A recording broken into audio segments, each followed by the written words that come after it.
Nalulunod ako sa ganda ng mundo, puso'y nabulag sa yaman nito. Hindi ko makita ang kaliwanagan, dulot ng sambuhay na banal. Mundo ko'y gulong-gulo sa takbo ng buhay. Ako'y pagod na at nagdurusa. Sino ang susundin ng aking damdamin?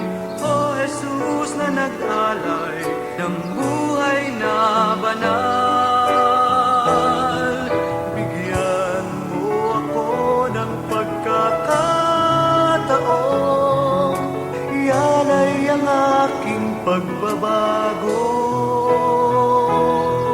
Buhay na dakila, ito ang hiling ko, sabihin mo lamang at susunod.